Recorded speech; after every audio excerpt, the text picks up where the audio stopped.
DRMC Islamic cultural club কর্তৃক আয়োজিত আজকের এই third DRMC national Islamic cultural festival and book fair 2026-এ আপনারা যারা উপস্থিত হয়েছেন তাদের সবাইকে জানাচ্ছি আন্তরিক শুভেচ্ছা এবং মোবারকবাদ। আমরা শুরুতে আল্লাহ রব্বুল ইজ্জা ওয়াল জালালের দরবারে শুকরিয়া জ্ঞাপন করছি, যিনি আমাদেরকে আজকের এই চমৎকার এই অনন্য আয়োজনে একত্রিত হওয়ার সুযোগ করে দিয়েছেন। এই চমৎকার পরিবেশে আমরা সবাই পড়ছি কালিমাতে শুকুর আলহামদুলিল্লাহ। আল্লাহ রাসূল সাল্লাল্লাহু আলাইহি ওয়া আলিহি ওয়াসাল্লামের প্রতি লাখো কোটি দুরুদ এবং সালাম প্রেরণ করে আমি আমার মূল আলোচনা শুরু করছি। আজকের এই চমৎকার প্রোগ্রামের সভাপতিত্ব করছেন অত্র প্রতিষ্ঠানের সম্মানিত principal brigadier general doctor Mohammad Jaber Hossain. আজকের এই প্রোগ্রামে বিশেষ অতিথির আসন অলঙ্কৃত করেছেন জাতীয় সংসদের মাননীয় হুইপ মহোদয় জনাব মিয়া নুরুদ্দিন আহমেদ অপু এমপি।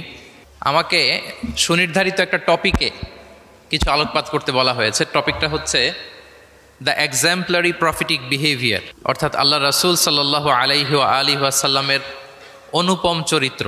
ওনার আচরণ কেমন ছিল, আল্লাহ রাসূল সাল্লাল্লাহু আলাইহি সাল্লামের বিহেভিয়ার কেমন ছিল, উনি মানুষের সাথে কেমন করে মিশতেন, কিভাবে ইন্টারেক্ট করতেন, ডিলিং করতেন, এবং সেখান থেকে আমাদের প্রাত্যহিক জীবনে আমাদের ডে টু ডে লাইফে আমরা আসলে কী শিখতে পারি সেই বিষয়টা নিয়ে আমরা কিছু আলোকপাত করবো ইনশাআল্লাহ বিইذনিল্লাহ। আম্মাজান আয়েশা রাদিয়াল্লাহু তাআলা আনহাকে যখন জিজ্ঞেস করা হতো যে কাইফা কানা খুলুকু রাসূলিল্লাহ, হে আম্মাজান আমাদের প্রিয় নবীজির আচরণ কেমন ছিল, তিনি বলতেন কানা খুলুকুহু আল কোরআন। রাসূল সাল্লাল্লাহু আলাইহি ওয়াসাল্লামের আচরণ ছিল কোরআনের আচরণ, মানে পুরো কোরআনে থিওরিটিক্যালি যা বলা আছে আমাদের প্রিয় নবীজির জীবনে প্র্যাকটিক্যালি সেটা করে দেখানো আছে। তিনি যখন মদিনার রাস্তা দিয়ে হেঁটে যেতেন, as if a living Quran is walking on the street, মনে হতো একটা জীবন্ত কোরআন মদিনার রাস্তা দিয়ে হেঁটে হেঁটে যাচ্ছে। কানা খুলুকুহু আল কোরআন। তো উনি কীভাবে মানুষের সাথে আচরণ করতেন? উনি কি হুট করে রেগে যেতেন আমাদের মতো? কর্কশভাষী ছিলেন? বাজে আচরণ করতেন কারোর সাথে? ওনার ব্যবহার দিয়ে, বিহেভিয়ার দিয়ে কখনো কারো মনে কষ্ট দিয়েছেন এমনটি কি আমরা কখনো কেউ শুনেছি? না, নেভার এভার। আল্লাহ তাআলাও কিন্তু কর্কশ ভাষীকে, অশ্লীল ভাষীকে, কঠোর ভাষীকে তিনি পছন্দ করেন না। এবং মুমিন মাত্রই সে ভদ্র হবে, নম্র হবে, সুভাষী হবে। এবং এই সুন্দর আচরণ বা কোমল আচরণকে আল্লাহ রাসূল সাল্লাল্লাহু আলাইহি ওয়াসাল্লাম সব কাজের অলংকার বলেছেন। যেই ব্যক্তি থেকে কোমলতাকে সরিয়ে নেওয়া হয়েছে তার থেকে সব ধরনের খায়েরকে সরিয়ে নেওয়া হয়েছে। যার মধ্যে কোমলতা নেই, মানে সুন্দর আচরণ নেই, তার মধ্যে কোনো খায়ের নেই, তার মধ্যে কোনো কল্যাণ নেই। আমরা যদি আল্লাহ রাসূল সাল্লাল্লাহু আলাইহি ওয়া আলিহি ওয়াসাল্লামের পুরো বায়োগ্রাফিটা একটু স্ক্যান করি, সংক্ষেপে দেখার চেষ্টা করি, তাহলে দেখব যে তিনি বড় ছোট, নারী পুরুষ, শত্রু বন্ধু নির্বিশেষে সবার সাথে খুব অমায়িক আচরণ করতেন, চমৎকার আচরণ করতেন।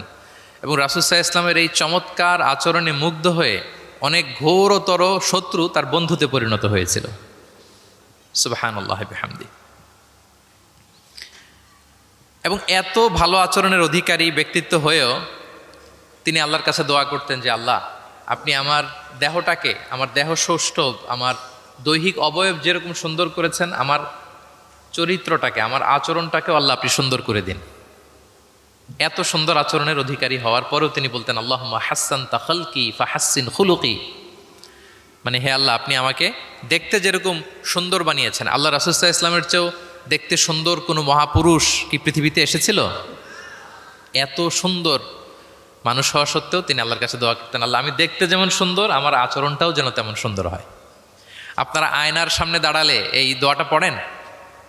আয়নার সামনে দাঁড়িয়ে এই দোয়াটা পড়তে হয় যে আল্লাহুম্মা হাসসানতা খালকি ফাহাসসিন খুলুকি, আল্লাহ আমাকে দেখতে যেরকম সুন্দর বানিয়েছেন, আমার আচরণটাও আপনি সুন্দর করে দিন। এবং আল্লাহ রাসূল সাল্লাল্লাহু আলাইহি সাল্লাম তিনি ইরশাদ করেছেন, দুটি জিনিস মানুষকে সবচাইতে বেশি আল্লাহর জান্নাতে প্রবেশ করাবে।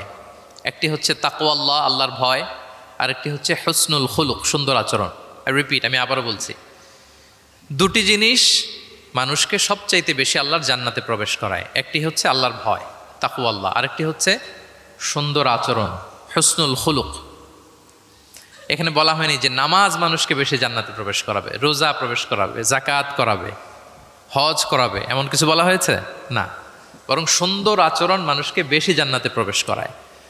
আমরা অনেক সময় ইসলামের এই অ্যাসেন্সটা ধরতে পারি না। দেখবেন যে খুব নামাজি কিন্তু খিটখিটে মেজাজের লোক, খুব নামাজি স্ত্রীর সাথে খারাপ আচরণ করে, খুব আল্লাহওয়ালা প্রতিবেশীর সাথে ঝগড়াঝাটি, খুব নামাজি মানুষ কলিগের সাথে সম্পর্ক ভালো নাই।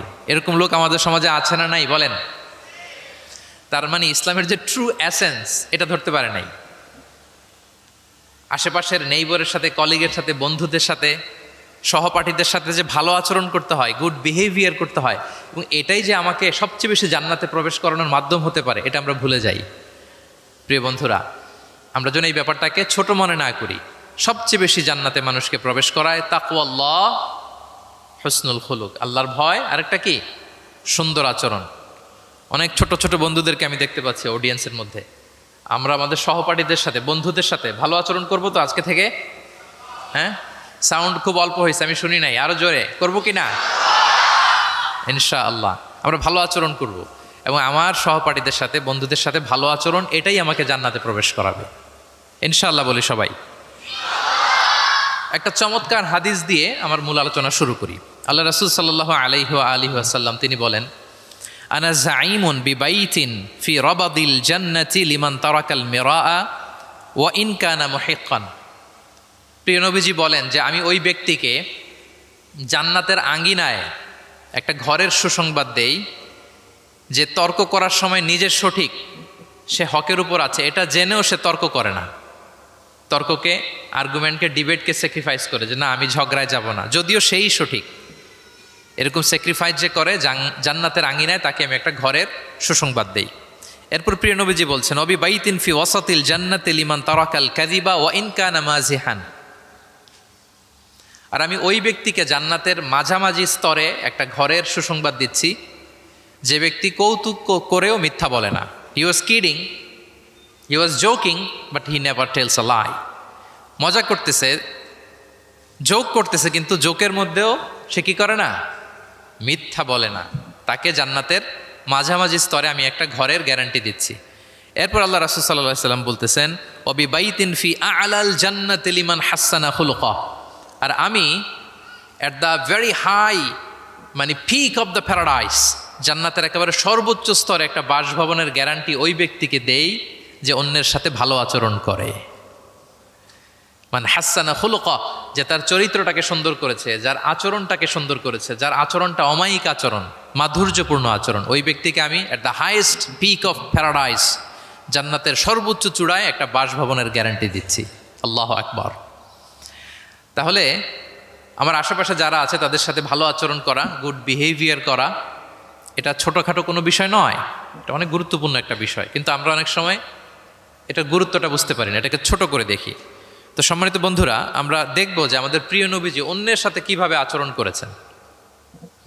তিনি শিশুদের সাথে কিভাবে মিশেছেন, প্রাণীর প্রতি ওনার নবীজের আচরণ কেমন ছিল, শিশুদের সাথে কেমন ছিল, নারীদের সাথে কেমন ছিল, সাহাবাদের সাথে কেমন ছিল, কর্মচারীদের সাথে আচরণ কেমন ছিল, নিজের স্ত্রীদের সাথে কেমন ছিল, প্রতিবেশীর সাথে কেমন ছিল, যুদ্ধবন্দীদের সাথে প্রিয় নবীজের আচরণ কেমন ছিল, ভিক্ষুকের সাথে আচরণ কেমন ছিল, এমনকি যুদ্ধের ময়দানে শত্রুদের সাথে প্রিয় নবীজের আচরণ কেমন ছিল। এই 10টি পয়েন্টে দ্য এক্সাম্পলারি প্রফেটিক বিহেভিয়ার এই শিরোনামে আমরা কিছু কথা আজকে শুনবার চেষ্টা করব। আমি কোন টপিকটা ধরে ধরে আগাচ্ছি আলোচনার এই জায়গায় এসে, এটা তো সবার কাছে ক্লিয়ার না? ক্লিয়ার সবার কাছে? ওকে, লেটস মুভ অন, আমরা আগাই। আমরা শুরুতে একটু দেখার চেষ্টা করি যে পশু, পাখি, প্রাণী, এই প্রাণী জগতের প্রতি প্রিয় নবীজির আচরণ কেমন ছিল। প্রিয় নবী যে প্রাণীদের প্রতি খুব দয়াদ্র ছিলেন, তার বায়োগ্রাফিতে, জীবনীতে এরকম অসংখ্য নজির পাওয়া যায়। কারণ আল্লাহ তাআলা তাকে রাহমাতাল লিল আলামিন, ওমা আরসালনাকা ইল্লা রাহমাতাল লিল আলামিন, I've sent you as a mercy for the entire universe। আল্লাহ বলছেন, আমি গোটা বিশ্বের জন্য, সবার জন্য আপনাকে ব্লেসিংস অ্যান্ড মার্সি করে প্রেরণ করেছি। হি ওয়াজ এ মার্সি ফর অল, সবার জন্য তিনি রহমত হয়ে এসেছিলেন। মানুষের জন্য যেমনি রহমত, ম্যানকাইন্ড, জিনদের জন্য তিনি রহমত, জিনকাইন্ডের জন্য, ইভেন অ্যানিমালস, প্রাণীকুলের জন্য তিনি রহমত হয়ে পৃথিবীতে এসেছেন। মানুষের প্রতি তিনি যেমনি দয়া দেখিয়েছেন, প্রাণীদের প্রতিও দয়া দেখিয়েছেন। ছোট্ট একটা হাদিস দিয়ে শুরু করি। আমরা রাসূল সাল্লাল্লাহু আলাইহি ওয়াসাল্লামের এই এক্সাম্পলারি প্রফেটিক বিহেভিয়ার, এটা থ্রু দ্য লেন্স অফ সিরা and through the lens of সুন্না, সুন্নার পরতে পরতে, রাসূল সাল্লাল্লাহু আলাইহি ওয়াসাল্লামের সিরাতের পরতে পরতে আমরা দেখবার চেষ্টা করব যে তিনি কেমন আচরণ করতেন সবার সাথে। একবার তিনি একটা খেজুর বাগানে প্রবেশ করলেন মদিনাতে। তো প্রবেশ করার পর তিনি দেখতে পেলেন যে দূর থেকে একটা উট কান্না করে করে রাসূল সাল্লাল্লাহু আলাইহি ওয়াসাল্লামের কাছে ছুটে আসছে। একটা উট কান্না করে আসতেছে। রাসূল সাল্লাল্লাহু আলাইহি ওয়াসাল্লামের দেখে অত্যন্ত দয়া হলো, মায়া হলো যে উটটা কেন কান্না করতেছে, এত বেশি কেন কান্না করতেছে। আল্লাহ রাসূল সাল্লাল্লাহু আলাইহি ওয়াসাল্লাম তিনি মমতা ভরে ওনার হাত দিয়ে উটের মাথায় আদর করতে আরম্ভ করলেন। প্রিয় নবীজির এই মমতা মাখা হাত বুলানো পেয়ে উটের কান্না বন্ধ হলো, এবং রাসূল সাল্লাল্লাহু আলাইহি ওয়াসাল্লামের কানে কি যেন বলল উট, এটা অন্যরা বুঝতে পারছে না। তো এরপর রাসূল সাল্লাল্লাহু আলাইহি ওয়াসাল্লাম খুঁজতে আরম্ভ করলেন যে উটের মালিক কে। একজন আনসারী যুবক সাহাবী আসলো। তখন রাসূল সাল্লাল্লাহু আলাইহি ওয়াসাল্লাম বলল যে তোমার এই উট আমার কাছে তোমার ব্যাপারে নালিশ করেছে যে তুমি একে ক্ষুধার্ত রাখো কিন্তু একে দিয়ে অনেক কাজ করাও। তুমি কি এই বোবা, এই নিরীহ প্রাণীটার ব্যাপারে আল্লাহকে ভয় করো না? কিয়ামতের দিন এটাই তোমার জাহান্নামের কারণ হয়ে যেতে পারে। খবরদার, এই নিরীহ প্রাণীটার ব্যাপারে তুমি আল্লাহকে ভয় করো। দেখেন, প্রিয় নবীজি ওটের মাথায় হাত বুলিয়ে ওটের কান্না বন্ধ করেছিলেন এবং ওটের মালিককে ওসিয়ত করেছেন যে খবরদার, প্রাণীর প্রতি কখনো এরকম রূঢ় কঠিন আচরণ করা যাবে না, তাদের প্রতি রহম দিল হইতে হবে। এভাবে আপনি সিরাতের পরতে পরতে অনেক ঘটনা পাবেন। আজকের সংক্ষিপ্ত পরিসরে এত রেফারেন্স হয়তো আমার উল্লেখ করা সম্ভব হবে না, এবং অ্যারাবিক টেক্সটগুলো বলে বলে অর্থ করে শোনানো অনেক সময় লেগে যাবে। আমি শুধু মূল কথাগুলো, বুলেট পয়েন্টসগুলো আপনাদের সাথে শেয়ার করবার চেষ্টা করবো ইনশাআল্লাহ বিইذনিল্লাহ। এই যে প্রাণীর প্রতি দয়া, ইসলামের একটা মূলনীতি হচ্ছে মুমিনের জীবনের প্রতিটি কাজে ইহসানের পরশ থাকতে হবে। আল্লাহ তাআলা আমাদের সব কাজে ইহসানকে আবশ্যক করেছেন। আল্লাহ রাসূল সাল্লাল্লাহু আলাইহি সাল্লাম বলেছেন যে ফাইদা কতালতুম ফাআহসিনুল কিতলা, কাউকে হত্যা করতে হলেও ইহসানের সাথে হত্যা করতে হবে। ধরুন যে অপরাধের কারণে আদালত কর্তৃক সাব্যস্ত হলো যে একজন মৃত্যুদণ্ড প্রাপ্ত আসামি, তো তাই বলে কি আপনি যা ইচ্ছা তার সাথে করতে পারবেন? তার নাক কেটে ফেলা, কান কেটে ফেলা, তার অঙ্গহানি করা, এলোপাতারি ছুরিকাঘাত করা করতে পারবেন না। ইদা কতালতুম ফাআহসিনুল কিতলা, এটাও ইহসানের সাথে করতে হবে। দেখেন, হত্যার মতো একটা কাজ ইহসানের সাথে করতে হবে।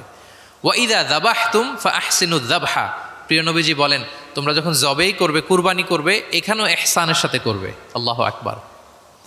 করতেছি জবাই, করতেছি কি বলেন সবাই আমার সাথে, করতেছি কি জবাই। তার মানে প্রাণীটাকে তো মেরেই ফেলতেছি, কিন্তু প্রিয় নবীজি বলেন এই জবাই করার ক্ষেত্রেও ইহসান করতে হবে। এত সুন্দরভাবে দ্রুত তার গলায় ছুরি লাগাতে হবে যাতে কয়েক সেকেন্ডের মধ্যেই জবাইয়ের কাজটা হয়ে যায়। আপনি ইচ্ছে মতো এলোপাথারি তাকে ছুরি দিয়ে কষ্ট দিতে পারবেন না। মুমিনের প্রতিটি কাজে যেন ইহসানের পরশ থাকে। একবার আল্লাহ রাসূল সাল্লাল্লাহু আলাইহি সাল্লাম এক সাহাবীর পাশ দিয়ে যাচ্ছেন। ওই সাহাবী একটা ভেড়াকে জবাই করার জন্য মাটিতে শুইয়ে পা দিয়ে চেপে ধরে এরপর ছুরি ধার করতেছে। ছাগলটাকে মাটিতে শুইয়ে পা দিয়ে চেপে ধরে এরপরে কি করতেছে? ছুরি ধার করতেছে। আর প্রাণীটা এই ছুরি ধার করার দৃশ্যটা দেখতেছে। আল্লাহ রাসূল সাল্লাল্লাহু আলাইহি ওয়াসাল্লাম তাকে ধমক দিলেন, শাসালেন, বললেন তুমি তো এটাকে 2 বার জবাই করে ফেললে, একটু পরে তো জবাই করবেই, এখনই তো জবাই করে ফেলতেছো, তুমি কি আগে ধার দিয়ে নিতে পারলা না? জবাইয়ের আগে তুমি কি ছুরিটাকে ধারালো করে নিতে পারলা না, শার্পেন করে নিতে পারলা না? এভাবে আল্লাহ রাসূল সাল্লাল্লাহু আলাইহি ওয়াসাল্লাম সব সময় প্রাণীদের প্রতি তিনি দয়া দেখিয়েছেন।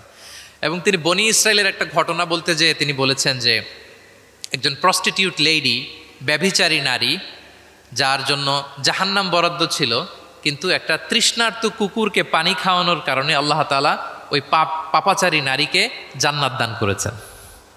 সুবহানাল্লাহি বিহামদি। তার জন্য জাহান্নাম ছিল অবধারিত, কিন্তু একটা তৃষ্ণার্ত কুকুরকে পানি পান করার কারণে তাকে জান্নাত দিয়েছে কে? আল্লাহ সুবহানাহু ওয়া তাআলা। তাও কেমন একটা প্রাণীকে? কুকুরকে। আমরা গুরুত্বই দেই না। সামান্য একটা কুকুরকে দয়া দেখানোর কারণে আল্লাহ তাআলা এই জাহান্নামী নারীকে জান্নাত দান করেছেন। আমরা যদি খেয়াল করি যে আমরা আমাদের সমাজে কুকুর বিড়াল দেখলে কি করি বলেন তো? রাস্তাঘাটে কি করি? দেখি অডিয়েন্সের কাছ থেকে আমি একটু শুনি। কি করি আমরা? তাড়িয়ে দেয়। আর কি করি? ঢিলছুরি, আর কেউ কেউ খাবার দেয়। মাশাআল্লাহ, এই তো, এটাই তো প্রিয় নবীজির সুন্নাহ, আমরা খাবার দিব এক্স্যাক্টলি। কিন্তু আমি জানি না কেন যেন বাংলাদেশে কুকুর দেখলে, বিড়াল দেখলে কি করে, তাড়ায় দেয়, ঢিল ছোড়ে, লাথি মারে, এরকম করে না অনেক সময়? অপ্রয়োজনে, কোনো প্রয়োজন নেই এটা করে। এবং সবচেয়ে মজার ব্যাপার হচ্ছে মাঝে মাঝে দেখা যায় যে জোড়া লাগা কুকুর যদি দেখা যায়, যে একসাথে দুটো কুকুর, তাদের প্রজননের কারণে তাদের একটা বিশেষ ঋতুতে, বিশেষ সময়ে তাদেরকে এটা করতে হয়, এক অদ্ভুত কারণে মানুষ মানে ক্ষিপ্ত হয়ে ওঠে তাদের প্রতি। কিন্তু আমাদের তো মানবিক হওয়া উচিত ছিল, কি বলেন? আশরাফুল মাখলুকাত বলে আমরা নিজেদেরকে দাবি করি। আমাদের কি করা উচিত ছিল? ইগনোর করা উচিত ছিল, let them do there job, overlook করার দরকার ছিল। কিন্তু কোনো এক অদৃশ্য কারণে আমরা এরকম দৃশ্য দেখলে হিংস্র হয়ে উঠি, লাঠি দিয়ে মারি, ওখানে মানুষ জড়ো হই। কিন্তু তাদের একটা সফল প্রজননের জন্য, বংশবিস্তারের জন্য এটা প্রয়োজন। তো আমরা যেন এই কাজটা না করি, এরকম নির্মম যেন আমরা কখনো না হই। কারণ প্রাণীদের প্রতি দয়া দেখানো এটা ছোটোখাটো কোনো ব্যাপার নয়, এটাই আপনার জান্নাতের কারণ হতে পারে, এটাই আপনার জাহান্নামের কারণ হয়ে যেতে পারে। আল্লাহ রাসূল সাল্লাল্লাহু আলাইহি ওয়াসাল্লাম বলেন, মান লা ইয়ারহাম লা ইউরহাম। যে ব্যক্তি অন্যকে দয়া দেখায় না, আল্লাহ তাআলা তার প্রতি দয়া দেখায় না। ইরহাম মান ফিল আরদ ইয়ারহামুকুম মান ফিস সামা। এই দুনিয়াতে যারা আছে তোমরা তাদের প্রতি দয়া দেখাও, যিনি আকাশে আছেন তিনি তোমাদের প্রতি দয়া দেখাবেন। তাহলে এই জমিনে কি শুধু আমরাই থাকি নাকি? না পশু পাখি প্রাণী এগুলোও থাকে। এদের প্রতিও যদি আমরা দয়াদ্র হই, মমতা দেখাই, করুণা দেখাই, আমাদের প্রতিও দয়া দেখাবে কে? এবার আওয়াজ করে বলুন তো, আমরা আল্লাহর দয়া পেতে চাই কি চাই না? সবাই চাই। তাহলে প্রাণীদের প্রতি কখনো আমরা যেন নির্মম না হই, অমানবিক না হই, আমরা যেন মানবিক হই। আমরা অনেক উন্নত দেশে দেখি যে হাইওয়েতে একটা সাপ যাচ্ছে, এই সাপ দেখে একটা গাড়ি থেমে গিয়েছে, স্টপ, তার পেছনে পেছনে শত শত গাড়ি স্টপ। তারা বন বিভাগকে নক দেয়, স্থানীয় পুলিশকে ফোন দেয়, তারা এসে সাপটাকে উদ্ধার করে, এরপরে গাড়িগুলো চলতে শুরু করে। একটা ভিডিও ক্লিপস আমি এমনও দেখেছি যে একটা হাঁস তার বাচ্চাগুলোকে নিয়ে হাইওয়ে পার হচ্ছে। হাঁস তো খুব আস্তে আস্তে হাঁটে, একেবারে পিপিলিকার মতো একটু একটু করে হাঁসের বাচ্চাগুলো যাচ্ছে, শত শত গাড়ি at the middle of the highway stop. আল্লাহু আকবার। কিন্তু বাংলাদেশে দেখবেন যে রাস্তা দিয়ে সাপ যায় না, কুকুর যায় না, বিড়াল যায়, কোনো কেয়ার নাই, একেবারে ড্যাম কেয়ার। যে প্রাণীদের প্রতি দয়া দেখায় না, আল্লাহ তাআলা তার প্রতি দয়া দেখান না। তাহলে প্রিয় নবীজি প্রাণীদের প্রতি কতটা দয়াদ্র ছিলেন, মমতাময় ছিলেন, এটা সবার কাছে ক্লিয়ার? ওকে, মাশাআল্লাহ। লেটস মুভ অন, আমরা সামনের দিকে আগাই। এবার আমরা একটু করে জানার চেষ্টা করি যে শিশুদের সাথে প্রিয় নবীজির আচরণ কেমন ছিল। আমরা সিরাতে এবং হাদিসের দিকে যদি তাকাই তাহলে দেখব প্রিয় নবীজি শিশুদেরকে তাহনিক করে দিতেন। তাহনিক, তাহনিক শব্দটির সাথে কি আপনারা পরিচিত? নাম শুনেছেন? তাহনিক হচ্ছে কোনো স্কলারের কাছে দোয়ার জন্য নবজাতক শিশুকে নিয়ে যাওয়া, সে স্কলার খেজুর খেয়ে তার মুখের লালা মিশ্রিত খেজুরের রস দোয়া হিসেবে নবজাতক শিশুর মুখে দিয়ে দিবে, এটাকে বলে তাহনিক। এটাকে কি বলে?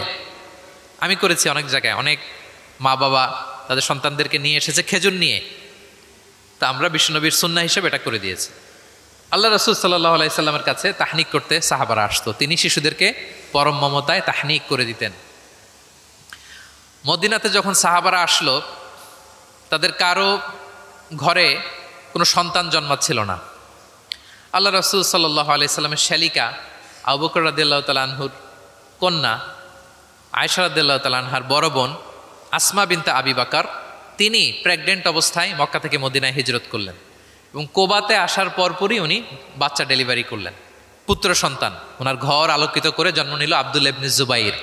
মদিনায় আনন্দের হিল্লোল বয়ে গেল, কারণ ইহুদিরা বলছিল এই যে মুসলমানদের ঘরে কোনো সন্তান হয় না, সন্তান হয় না। কিন্তু যখনই আসমা বেবি ডেলিভারি করলেন, মুসলমানদের মধ্যে আনন্দের বন্যা। তো ওনার সন্তান আব্দুল্লাহ ইবনে জুবাইরকে সাথে নিয়ে কোলে করে নিয়ে তিনি প্রিয় নবীজের কাছে আসলেন। এসে বললেন, ইয়া রাসূলুল্লাহ, আপনি আমার সন্তানের জন্য দোয়া করে দিন। আল্লাহ রাসূল সাল্লাল্লাহু আলাইহি ওয়াসাল্লাম একটা খেজুর নিয়ে, খেজুর চিবিয়ে ওনার লালা মোবারক মিশ্রিত বরকতময় লালা নিয়ে, খেজুরের রস নিয়ে আব্দুল্লাহ ইবনে জুবাইরের মুখের মধ্যে দিয়ে দিয়েছেন। এবং এজন্য আসমা বিনতে আবু বকর সবসময় গর্ব করে বলতেন যে আমার কলিজার টুকরা সন্তান আব্দুল্লাহর পাকস্থলিতে সর্বপ্রথম পৌঁছেছে প্রিয় নবীর লালা মিশ্রিত খেজুরের রস। সুবহানাল্লাহ বিহামদি। আল্লাহ রাসূল সাল্লাল্লাহু আলাইহি ওয়াসাল্লাম এরকম তাহনিক করতেন।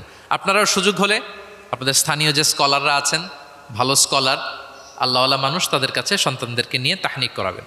প্রিয় নবীজি তাহনিক করতেন। শিশু সন্তানদেরকে তিনি কোলে নিতেন, হাদিসে এসছে অনেক বাচ্চাকে তিনি কোলে নিয়েছেন। এবং ওই বাচ্চা আল্লাহর হাবিব সাল্লাল্লাহু আলাইহি সাল্লামের জামার মধ্যে প্রস্রাব করে দিয়েছে, এটাও হাদিসে এসছে। এরকম ইনসিডেন্টও ঘটেছে। তিনি বাচ্চাদেরকে আগে সালাম দিতেন। কি করতেন?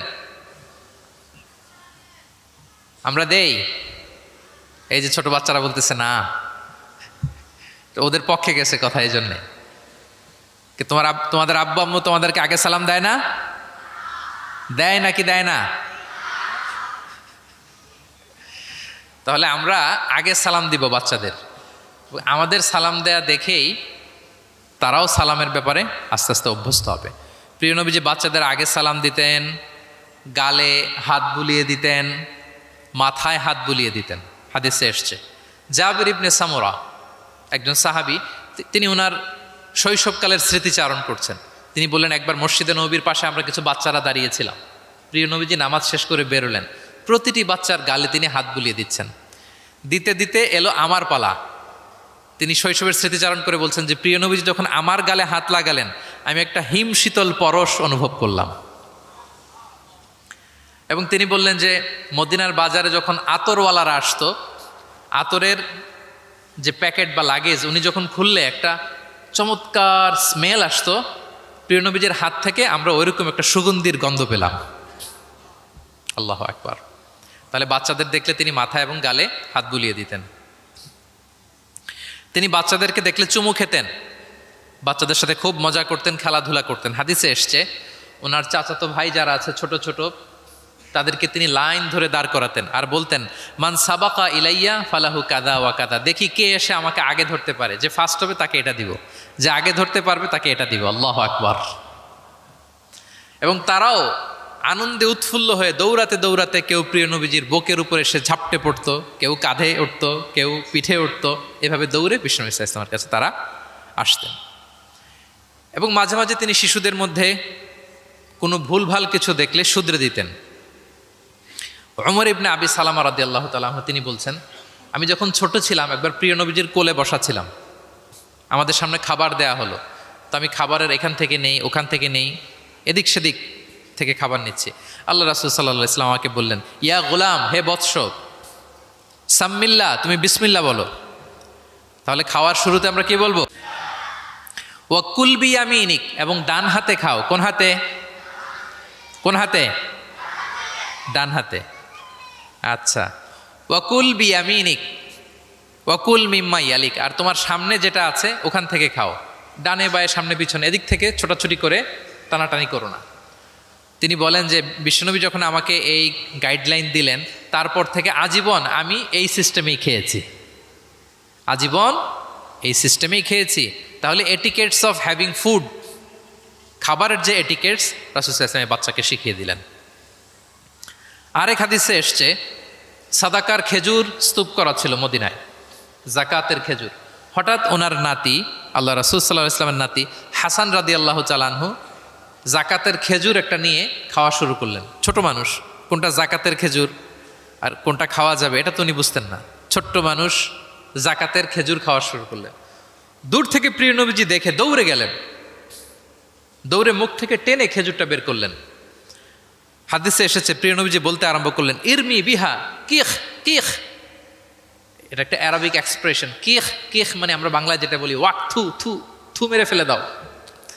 হাসান রাদিয়াল্লাহু তাআলা আনহু তিনি বললেন যে না না ভাই, থু মেরে ফেলে দাও। আল্লাহ আলাম, তুমি কি জানো না, আন্না লানা আকুলু সাদাকা, আমরা হাশিমি খানদান, আমরা কখনো সাদাকার কিছু খেতে পারবো না। আল্লাহু আকবার। তাহলে দ্য কনসেপ্ট অফ হালাল অ্যান্ড হারাম ছোটবেলা থেকে তিনি শিখাই দিলেন নাতিকে।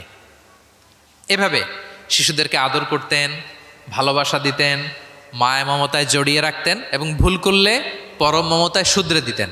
তাহলে শিশুদের সাথে প্রিয় নবীজির কেমন আচরণ আমরা বুঝতে পারছি। তিনি শিশুদের প্রতি কতটা কনসিডারেট ছিলেন, কতটা তিনি কনসিডারেট ছিলেন আমরা একটা ছোট্ট হাদিস থেকে শুনি। একবার তিনি কোনো এক নামাজে দীর্ঘ লম্বা সিজদা করে দিলেন, দীর্ঘ লম্বা, এত লম্বা সিজদা কখনো তিনি করেন না। নামাজ শেষে সাহাবারা জিজ্ঞেস করলেন, ইয়া রাসূলুল্লাহ, আপনি কি সিজদার মধ্যে অসুস্থ হয়ে গেলেন নাকি, অথবা কোরআনের আয়াত নাজিল হলো নাকি? এত দীর্ঘ সিজদা তো ফরজ নামাজে কখনো করতে দেখি না। রাসূল সাল্লাল্লাহু আলাইহি ওয়াসাল্লাম বললেন, কুল্লু যালিকা লাম ইয়াকুন, না একটাও না, ওহিও নাজিল হয়নি, অসুস্থও হয়নি। কারণ আমি যখন সেজদায় ছিলাম, আমার নাতি খেলতে খেলতে আমার কাঁধের উপরে চড়ে বসেছে। এখন আমি যদি সেজদা থেকে মাথা উঠাই, তার খেলা তো ইন্টারাপ্ট হয়ে যাবে। এজন্য যতক্ষণ সে মাথার উপরে, পিঠের উপরে বসে বসে খেলছিল, আমি সেজদায় লুটিয়ে পড়ে সেজদাটাকে লম্বা করে দিয়েছি। সুবহান, কতটা সূক্ষ্ম বিবেচনা বোধ ছিল প্রিয় নবীজির, এবং শিশুদের প্রতি তিনি কতটা কনসিডারেট ছিলেন। এটা ছিল প্রিয় নবীজির শিশুদের সাথে আচরণ। তাহলে প্রাণীদের সাথে তিনি কেমন ছিলেন আমরা জানলাম, শিশুদের সাথে কেমন ছিলেন আমরা জানলাম। এবার আমরা দেখি যে নারীদের সাথে প্রিয় নবীজির আচরণ কেমন ছিল। তিনি নারীদেরকে অত্যন্ত সম্মান করতেন। কি করতেন? সম্মান করতেন। তিনি বলতেন, আদ দুনিয়া কুল্লুহা মাতা ওয়া খায়রু মাতা'আদ দুনিয়া আল মারআ সালিহা। পৃথিবীর সব কিছু যা দেখা যায় সব সম্পদ, কিন্তু এর মধ্যে সবচেয়ে দামি সম্পদ হচ্ছে নেককার নারী। নেককার নারী, কারণ তাদের পেট থেকেই পৃথিবীর সব ভালো মানুষ, মহাপুরুষরা এসেছে, আল্লাহর ওয়ালিরা এসেছে, নবীরা এসেছে। ঠিক কিনা বলেন? নবীরা কাদের পেট থেকে এসেছে বলেন? নবীরা মায়েদের পেট থেকে এসেছে না? এবং তিনি বলতেন, খয়রুকুম খয়রুকুম লি আহলিহি ওয়া আনা খয়রুকুম লি আহলি। তোমাদের মধ্যে সে সবচেয়ে সেরা যে তার পরিবারের কাছে সেরা, মানে স্ত্রীর কাছে সেরা, আর আমি আমার স্ত্রীর কাছে সেরা। প্রিয় নবীজি বলতেন। আল্লাহু আকবার। একবার একদল নারী এবং শিশুকে বিয়ের অনুষ্ঠান থেকে ফেরার পথে তাদেরকে দেখে প্রিয় নবীজি বললেন, তোমরা আমার কাছে সর্বাধিক প্রিয়। নারীদেরকে তিনি অত্যন্ত পছন্দ করতেন এবং সম্মান করতেন, এবং নারীদের সাথে ভালো আচরণ করার ব্যাপারে তিনি আমাদেরকে আদেশ করেছেন। তিনি বলেছেন, ফাস্তাউসু বিন্নিসাই খায়রা, খবরদার নারীদের সাথে রূঢ় আচরণ করো না, খারাপ আচরণ করো না, তাদের সাথে ভালো আচরণ করো। পুরুষদেরকে যেমনি ওটের উপর চড়িয়ে ওট টেনে হিচড়ে নিয়ে যাওয়া হয়, নারীদেরকে যেন এমনি না নেওয়া হয়। তিনি একবার বলছিলেন যে, খবরদার সাওকা বিল কাওয়ারির রিফকান বিল কাওয়ারির, মানে নারীদেরকে যখন ওটে চড়িয়ে, হাওদাজে চড়িয়ে তোমরা টানো, ওহে সাহাবারা তাড়াহুড়ো করো না, ধীরস্থিরভাবে করো। অর্থাৎ তিনি বুঝাতে চাইলেন, কাওয়ারির মানে হচ্ছে কাচের তৈরি তৈজসপত্র বা বাসনপত্র। আমাদের ঘরে যে কাচের প্লেট, চামচ, গ্লাস আছে, এগুলো যদি সাবান দিয়ে আমাদের ধুইতে হয়, ক্লিন করতে হয়, আমরা কি করি? খুব সাবধানে এটাকে ধরি, রাখি, ক্লিন করি, তাই না? এটাকে খুব সফটলি ডিল করতে হয়। রাসূল সাল্লাল্লাহু আলাইহি ওয়াসাল্লাম সেটাই বললেন, নারীদেরকে কাচের সাথে তুলনা করে বললেন তাদের সাথে এরকম কোমল আচরণ করতে হবে। এবং তিনি বলেছেন, দুনিয়ার প্রতিটি মায়ের পায়ের নিচে আছে তার সন্তানের বেহেশত। সুবহানাল্লাহ। এবং সন্তান জন্ম দিতে যে কোনো নারী যদি ইন্তেকাল করে, প্রিয় নবীজি বলেন, ওই নারীকে আল্লাহ তাআলা কিয়ামতের দিন শহীদদের কাতারে দাঁড় করিয়ে দিবেন। আল্লাহ তাআলা যাকে একটি কন্যা দিয়েছেন তার জন্য একটি জান্নাত, দুইটি কন্যা দুইটি জান্নাত, যতগুলো কন্যা ততগুলো জাহান্নামের দরজা ব্লকেজ হয়ে যাবে। সুবহানাল্লাহ। এভাবে তিনি নারীদের সাথে আচরণ করেছেন।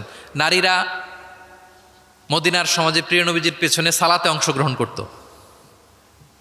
প্রিয় নবীজির পেছনেই তারা সালাতে অংশগ্রহণ করতো। এখনও আপনারা মদিনাতে বা মাক্কাতে গেলে দেখবেন যে পুরুষদের পাশাপাশি নারীরাও সেখানে সালাতে অংশগ্রহণ করে। প্রিয় নবীজিকে ডিরেক্টলি তারা প্রশ্ন করতেন, কিউএস সেশনে অংশগ্রহণ করতেন, কোয়েশ্চেনিং আনসারিং সেশন। নারীদের মধ্য থেকে দাঁড়িয়েও তারা প্রশ্ন শুরু করে দিতেন। রাসূল সাল্লাল্লাহু আলাইহি ওয়াসাল্লামের সাথে সফরে অংশগ্রহণ করতেন।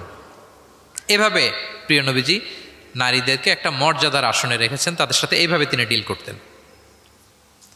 এবার আমরা একটু জানার চেষ্টা করি যে সাহাবাদের সাথে প্রিয় নবীজির আচরণ কেমন ছিল, মানে যারা ছিল প্রিয় নবীজির সাথী তাদের সাথে আচরণ কেমন ছিল।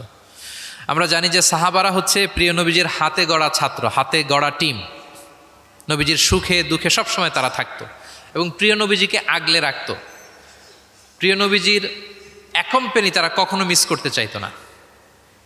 এমনকি কখনো কখনো কোনো সাহাবার ক্ষুধা লাগলে তারা প্রিয় নবীজির কাছে এসে বসে থাকতো। তারা বলতো যে প্রিয় নবীজির চেহারার দিকে তাকিয়ে থাকলে আমাদের ক্ষুধা মিটে যেত। আল্লাহু আকবার।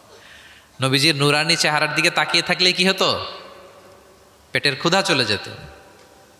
যে আয়াত দিয়ে আমি শুরু করেছিলাম, ফাবিমা রাহমাতিম মিনাল্লাহি লিনতা লাহুম ওয়ালাউ কুনতা ফাযযান গালিযাল কলবি লানফাদ্দু মিন হাওলিক। নবী হে, আল্লাহর রহমতে আপনি কোমল হৃদয়ের অধিকারী হয়েছেন, এজন্য সবাই আপনাকে ঘিরে থাকতে চায়, আপনার পাশে থাকতে চায়। আপনি যদি কর্কশ ভাষী হতেন, কঠোর আচরণের অধিকারী হতেন, তাহলে এখন যেমনি আপনার সাহাবারা আপনাকে ঘিরে রাখে, সব সময় আপনার পাশে থাকতে চায়, তারা এমনটি আপনাকে ঘিরে রাখতো না। এবং আল্লাহ রাসূল সাল্লাল্লাহু আলাইহি ওয়াসাল্লামের চেহারায় সবসময় একটা স্মাইলিং ফেস থাকতো, অলওয়েজ স্মাইল।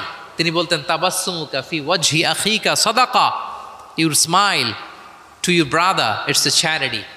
তুমি তোমার ভাইয়ের দিকে তাকিয়ে যে মুচকি হাসি দাও, এতেও আল্লাহ তাআলা তোমার আমল নামায় সাদাকা দেওয়ার সওয়াব দিয়ে দেয়। আপনারা মুচকি হাসেন তো? কি মুচকি হাসেন? হ্যাঁ, মুচকি হাসবেন। মুচকি হাসতে পয়সা লাগে না, লাগে? মুচকি হাসবেন। মুচকি হাসলে এটা সাদাকা দেওয়ার সমান সওয়াব। অলওয়েজ একটা স্মাইলি ফেসে থাকতেন প্রিয় নবীজি। ওনার চেহারা দেখলেই মানুষের মন ভালো হয়ে যেত। আল্লাহু আকবার। সাহাবাদের সাথে ওনার আচরণ কেমন ছিল, ডিলিংস কেমন ছিল?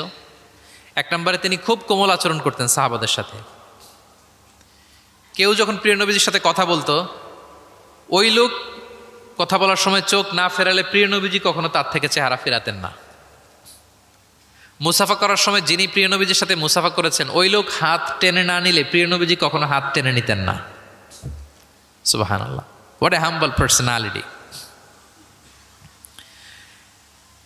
তিনি সাহাবাদের প্রতি এতটাই কোমল ছিলেন, একটা ছোট্ট হাদিস থেকে আমরা একটু বোঝার চেষ্টা করি। তিনি সাহাবাদের নিয়ে বসা ছিলেন, এক বেদুইন এসে মসজিদে নববীতে 2 রাকাত নামাজ পড়ল। 2 রাকাত নামাজ পড়েই বিষ্ণু ইসা ইসলামের কাছেও আসে না, সালামও দেয় না, কারণ বেদুইন তো, সভ্যতার কোনো অ্যাটিকেটস, কোনো ছোঁয়া তার মধ্যে লাগেনি। সে নামাজ পড়ে আল্লাহর কাছে দোয়া করতেছে, এবং দোয়া কিরকম দেখেন, সে দোয়ায় বলতেছে, আল্লাহুম্মা আরহামনি ওয়া মুহাম্মাদা ওয়ালা তারহাম মা'আনা আহাদা, মানে আল্লাহ তুমি আমারে রহম করো আর মুহাম্মদ সাল্লাল্লাহু আলাইহি ওয়াসাল্লামকে রহম করো, আমাদের দুজনের সাথে আর কাউরে রহম করো না তুমি। বেদুইন, তার মধ্যে এটিকেটস অফ দোয়া, দোয়ার যে একটা আদব আছে এটা তার জানা নাই। সে বলে, আল্লাহ আমাকে মাফ করো, মুহাম্মদ সাল্লাল্লাহু আলাইহি ওয়াসাল্লামকে মাফ করো, আর কাউকে না। তো দূর থেকে রাসূল সাল্লাল্লাহু আলাইহি ওয়াসাল্লাম দেখে হেসে বললেন, হায় রে, একটা প্রশস্ত ব্যাপারকে সে সংকীর্ণ বানায় ফেললো। কারণ আল্লাহর দরবারে কি রহমের কোনো কমতি আছে? সবাই বলুন তো আওয়াজ করে, আল্লাহর দরবারে রহমতের কোনো কমতি ঘাটতি আছে? কোনো কমতি নাই, কোনো ঘাটতি নাই। তো সে তো দোয়াতে আমাদের সবাইকে ইনক্লুড করলেও পারতো। যাই হোক, নামাজ পড়ে দোয়া করে এবার মসজিদে নববীর মাঝখানে পেশাব করতে আরম্ভ করলো। কোথায়? মসজিদের মাঝখানে। সাহাবার তো রেগে মেগে আগুন, তাকে ধরতে যাবে, মারতে যাবে। রাসূল সাল্লাল্লাহু আলাইহি ওয়াসাল্লাম বললেন, দাউ, রাখো, বোঝা না লোকটা, করতে দাও। করে ফেললো। এবার প্রিয় নবীজি বললেন, হারিকো আলা বাউলিহি সাজলান মিন মা। মসজিদে, তখনকার মসজিদে নববী তো বালুর ফ্লোর ছিল, জানেন আপনারা? আমাদের এখনকার মসজিদ তো এই যেরকম পাকা টাইলস করা, কার্পেটিং, আরো কত কি, কিন্তু তখনকার মসজিদে নববী ছিল কিসের? ফ্লোরটা বালুর। তো রাসূল সাল্লাল্লাহু আলাইহি ওয়াসাল্লাম বললেন যে, বালুর মধ্যে যেহেতু পেশাব করে দিছে, 1 বালতি পানি ঢেলে দাও। 1 বালতি পানি ঢেলে দেওয়া হলো।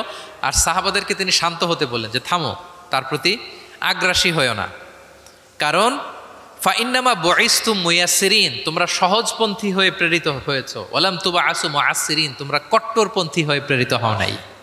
আল্লাহু আকবার। তিনি বুঝালেন যে এই উম্মাত হবে সহজপন্থী, কট্টরপন্থী নয়। যে কোনো জিনিসকে খুব সিম্পলি ডিল করতে হবে। এবার তিনি ওই বেদুনকে ডেকে পাঠালেন, বললেন, আচ্ছা, তুমি যে মসজিদের ভেতরে তোমার উট ঢোকালে এবং মাঝখানে পেশাব করে দিলে, তুমি কি জানো এটা এই কমিউনিটির ইবাদতগাহ, এই মদিনার সোসাইটির এটা একটা মসজিদ। আমরা এখানে নামাজ পড়ি, আল্লাহর জিকির করি, এখানে কোরআন তেলাওয়াত করি, এই জায়গায় বসে তোমার পেশাব করা কি ঠিক হলো? প্রিয় নবীজি যখন ভালোবেসে তাকে কাছে ডেকে বুঝালেন, সে মাথা নিচু করে এবার কাচুমাচু করতে আরম্ভ করলো। সে লজ্জিত হয়ে প্রিয় নবীজির কাছে ক্ষমা চাইল। সুবহানাল্লাহ বিহামদি। তাহলে তিনি সাহাবাদের প্রতি কতটা কোমল আচরণের অধিকারী ছিলেন, এই হাদিস থেকে আমরা বুঝতে পারলাম। তিনি সাহাবাদের জন্য দোয়া করতেন, প্রাণ ভরে দোয়া করতেন। একবার তিনি ওয়াশরুম সেরে, রাসূল সাল্লাল্লাহু আলাইহি ওয়াসাল্লাম তো সব সময় অজু অবস্থায় থাকতেন, শুধু ওয়াশরুম সেরে আবার অজু করা পর্যন্ত যে টাইমটা, এতটুকু ছাড়া। ওয়াশরুম সেরে আসলেন, এসেই দেখেন একটা পাত্রের মধ্যে কে যেন অজুর পানি রেখে দিছি, খুশি হয়ে গেলেন তিনি। তিনি বললেন যে আমার যে এখন অজুর পানি লাগবে এটা কে বুঝলো, কে রাখলো?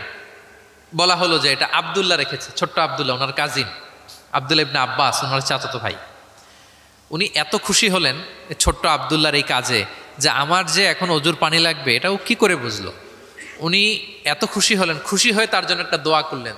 তিনি বললেন যে আল্লাহুম্মা ফাক্কিহু ফিদ্দীন ওয়া আল্লিমহু তা'ওয়িল, আল্লাহুম্মা আল্লিমহুল কিতাব, মানে আল্লাহ তুমি তাকে কোরআনের জ্ঞান শিক্ষা দিও, কোরআনের খুঁটিনাটি জ্ঞান তুমি আব্দুল্লাহকে শিক্ষা দিও।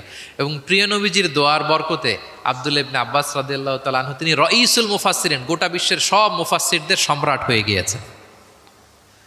পৃথিবীতে যত মুফাসসির আসবে তার মধ্যে হেড অফ মুফাসসির, চিফ সম্রাট হচ্ছেন আব্দুল্লাহ ইবনে আব্বাস রাদিয়াল্লাহু তাআলা। ওই প্রিয় নবীজির দোয়া।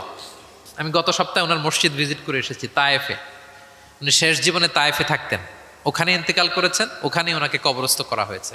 বিশাল মসজিদ আছে, মসজিদ আব্দুল্লাহ ইবনে আব্বাস রাদিয়াল্লাহু তাআলা। এভাবে তিনি দোয়া করতেন। আনাস রাদিয়াল্লাহু তাআলা আনহুর মা মদিনায় যখন প্রিয় নবীজি আসলেন, সবাই প্রিয় নবীজিকে বিভিন্ন গিফট দেয়, কেউ এটা দেয় ওইটা দেয়, বিভিন্ন ধরনের হাদিয়া দেয়। তো উম্মে সোলাইম গরিব মানুষ, উনি এসে বলেন ইয়া রাসূলুল্লাহ, সবাই আপনার সাথে দেখা করে কিছু না কিছু হাদিয়া দেয়, আমার তো হাদিয়া দেওয়ার কোনো সামর্থ্য নাই, আমি কি দিব আপনাকে? আমার এই ছোট্ট ছেলেটাকেই আপনার আমি হাদিয়ে দিয়ে দিলাম। ছেলেটার নাম হচ্ছে আনাস। কি নাম? আনাস রাদিয়াল্লাহু তাআলা। প্রিয় নবীজির খাদেম, কর্মচারী ছিলেন। তো বললেন ইয়া রাসূলুল্লাহ, আপনি রেখে দেন, আমার কলিজার টুকরা আনাসই হচ্ছে আমার পক্ষ থেকে আপনার জন্য গিফট, আপনি তার জন্য একটু দোয়া করেন। তো তিনি দোয়া করতে আরম্ভ করলেন, আল্লাহুম্মা আকসির মালা ওয়া ওয়ালাদা, আল্লাহ আপনি আনাসের সম্পদ বাড়ায় দেন, আল্লাহ আপনি আনাসের সন্তান বাড়ায় দেন। এই যে দোয়া করেছেন, ওয়া বারিক লাহু ফিমা আতাইতা, যা দিবেন এতে বরকত দিয়ে দেন, এই যে দোয়া করেছেন, দোয়ার ফলে কি হয়েছে দেখেন। আনাস রাদিয়াল্লাহু তাআলা আনহু বলেন, প্রিয় নবীজির এই দোয়ার বরকতে মদিনার সবার খেজুর বাগানে বছরে খেজুর হতো একবার, কিন্তু আমি আনাসের খেজুর বাগানে বছরে খেজুর হতো 2 বার। আর ওনার সর্বসাকুল্যে 80 জন সন্তান ছিল। 80 জন। কয়জন? যেহেতু অনেকগুলো ফ্যামিলি ছিল ওনাদের, প্রিয় নবীজির দোয়ার বরকতে 2 বার বছরে খেজুর হতো ওনার বাগানে, আর 80 জন সন্তান তিনি পেয়েছিলেন। তাহলে সাহাবাদের প্রতি কোমলাচরণ করতেন, তাদের জন্য দোয়া করতেন, তাদের ভালো গুণের প্রশংসা করতেন। অনেক হাদিস, অনেক হাদিস, এগুলো বলতে গেলে অনেক সময় লেগে যাবে। একটা বিখ্যাত হাদিস আপনারা জুমার সময়, জুমার খুতবার সময় প্রায় শোনেন, আরহামু উম্মতি বি উম্মতি আবু বকর, শোনেন? ও আসাদ্দুহুম ফি আমরিল্লাহি উমর, এই যে মুখস্থ। ও আসদাকুহুম হায়াআন উসমান, ও আকরাউহুম লিকিতাবিল্লাহি উবাই। তার মানে এই উম্মতের মধ্যে সবচেয়ে সফট হার্টেড হচ্ছেন আবু বকর, সবচেয়ে সফট হার্টেড। আল্লাহর জমিনে আল্লাহর দ্বীন বাস্তবায়নে সবচেয়ে কঠোর হচ্ছেন ওমরে ফারুক। সবচেয়ে কঠোর কে? ওমরে ফারুক। সবচেয়ে লজ্জাশীল সাহাবী হচ্ছেন উসমান। এভাবে তিনি অ্যাপ্রিসিয়েট করতেন। আমরা অনেক সময় মানুষের অ্যাপ্রিসিয়েট করতে চাই না। প্রিয় নবীজি কারোর মধ্যে ভালো কিছু দেখলে কি করতেন? সবাই বলুন, অ্যাপ্রিসিয়েট করতেন।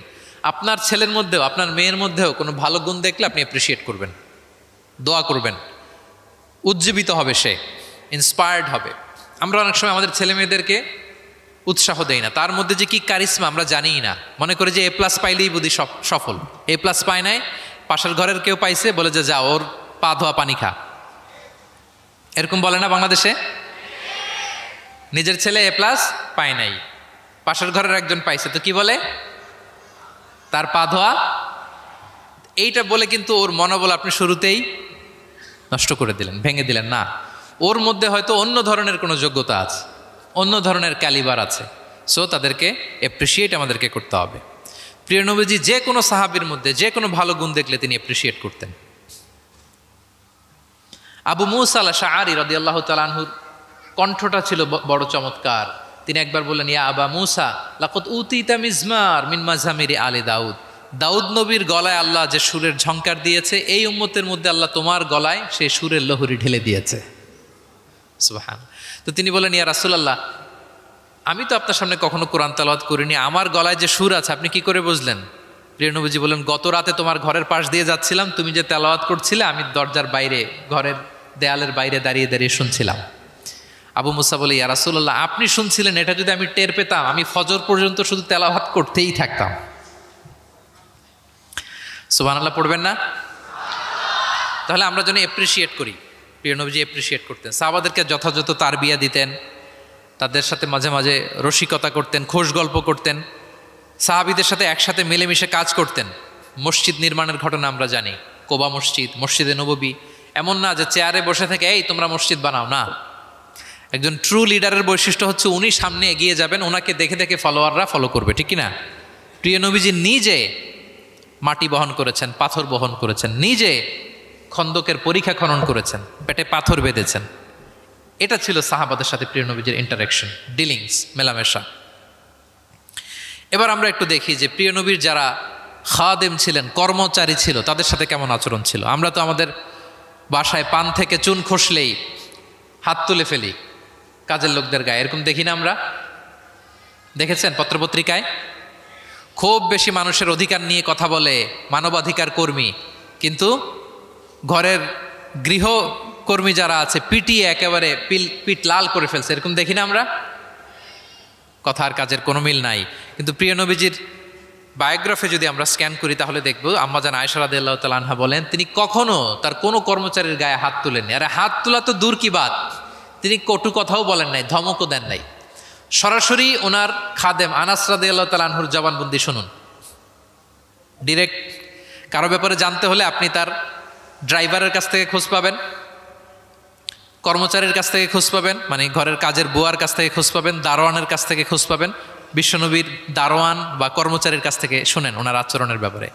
আনাস রাদিয়াল্লাহু তাআলা আনহু বলেন, আমি 1 বছর 2 বছর নয়, টানা 10 বছর বিশ্বনবীর খাদেম ছিলাম। কয় বছর? এই 10 বছরের এই লং পিরিয়ড অফ টাইমে কখনো তিনি আমার কোনো কাজে বিরক্ত হয়ে এই শব্দটা বলেন নাই। তিনি কখনো বলেন নাই যে আনাস এটা কেন করেছ, কখনো বলেন নাই যে আনাস এটা কেন করো নাই, করছো কেন এটাও বলে নাই, এটা করো নাই কেন এটাও বলেন নাই। আল্লাহু আকবার। একবার তিনি ওনার একটা জামা আনতে পাঠালেন আনাসকে, যে আনাস আমার এই জামাটা নিয়ে আস। ছোট্ট আনাস আনতে যেয়ে মদিনার রাস্তায় দেখে যে বাচ্চারা খেলাধুলা করে, তো জামা আনার কথা ভুলে যেয়ে সেও বাচ্চাদের সাথে খেলা দেখতে আরম্ভ করছে। এখন আল্লাহ রাসূল সাল্লাল্লাহু আলাইহি ওয়াসাল্লাম অনেকক্ষণ বসে আছেন, কি আমার জামা তো আসে না, আনাসও আসে না, ঘটনা কি? আসে না। তিনি বললেন যে যাই, কি আর করা, নিজের জামা নিজেই নিয়ে আসি। বের হলেন, বের হয়ে দেখেন মদিনার এক গলির মধ্যে মদিনার অন্যান্য বাচ্চাদের সাথে প্রিয় নবীজির আনাস সেখানে দাঁড়িয়ে আছে।